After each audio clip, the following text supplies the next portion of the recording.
Fortnite is hard. With skill-based matchmaking, it leads everyone to just get destroyed by sweats. I'm with you on that. But there's a lot of ways in Fortnite that you can improve. Some are better than others, so I'm going to show you the best ways to improve your overall skill.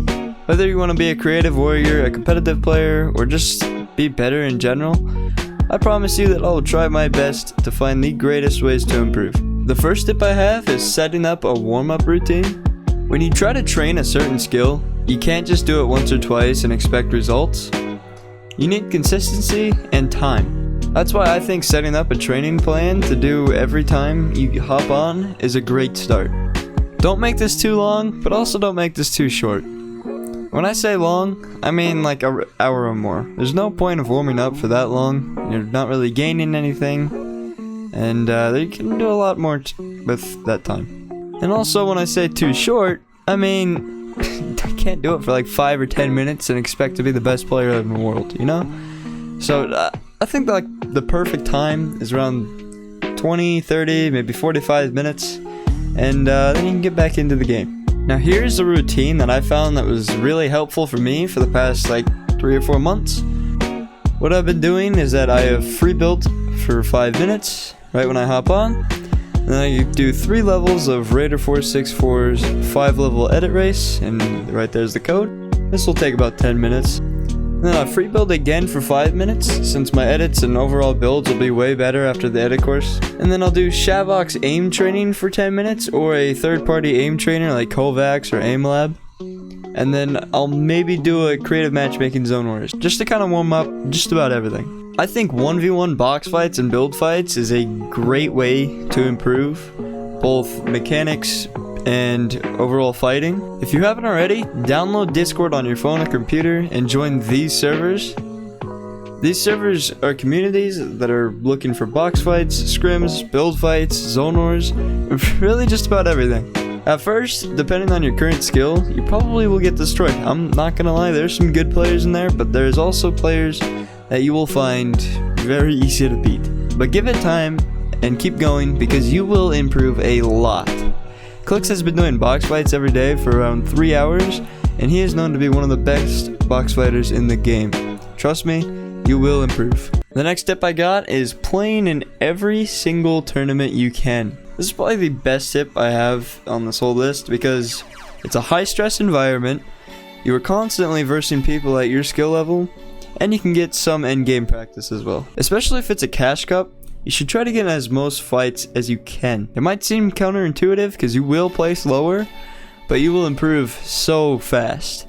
Your confidence when taking fights is going to be amazing. But if it's a big tournament like FNCS, get used to the tournament feel and try for more endgame. Just know that after all those cash cups and all of those fights, you will be way more comfortable taking a fight in a larger tournament. Alright, for the next one I got W Keen in Arena. As you know, Arena is completely skill-based matchmaking. And remember, playing against people of your skill level makes you a better player, win or lose. Arena is such a great way to improve your overall skill. I know that a lot of you want to try and keep your points and not lose any, but once again, it is so worth it. I would recommend you try to get into Champions or at least Division 7 so you can actually get matched with some decent players. Making Smurf accounts or alt accounts it's fun, yes, but you won't improve as much. The next tip is one that you guys have heard a lot if you follow my channel, is watching pros play. I know this is in every improvement video I make, but it's still such a valuable tip. Implement their tricks and strategy into your gameplay, and you will see why it's in every video. For the next one I got custom scrims. Customs are a great way to improve your endgame game sense. Although they aren't realistic compared to cash cups, they are very handy when it comes to stacked FNCS lobbies. Alright, for the last tip, I have Vadra View. Vadra viewing is one of the best ways you can improve your game sense. You can also see what you need to work on. When you Vadra view, you go into your replays and watch the fights and endgames you had. See what you did right and see what you did wrong, and make sure it is fixed by the next game. I personally would Vadra view after you get done scrimming for the whole day, but you can do whatever, there's really no limit. Vadra viewing is actually how Booga got to where he is today. He even said it here. So I started Vadra viewing like all the way before World Cup. I VOD reviewed like every day. I watched so many other players and solos, watched so many things about people. understood the game so much more, went creative, went pubs and like figured out how zones play, like analyzed my rotates, look at like every situation I put myself in, and I just tried to learn from it. Like before that, I was kind of just playing the game half and just like playing, and just something stupid happens, I'm just like, all right, whatever. But like I started analyzing every single mistake that happened, started fixing every one of them, and then I did insane in World Cup. Like, yeah, I got a few zones, but the same person got a few zones like I did, I don't think they would have performed. Hey, I'm not sure what happened to the outro, but here I am. I'm doing an outro. I'll be shouting out everybody who DMs me on Instagram of proof that they're using my code. And that's about it.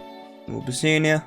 If you guys have any questions, you can comment them down below. I'll answer as soon as I can.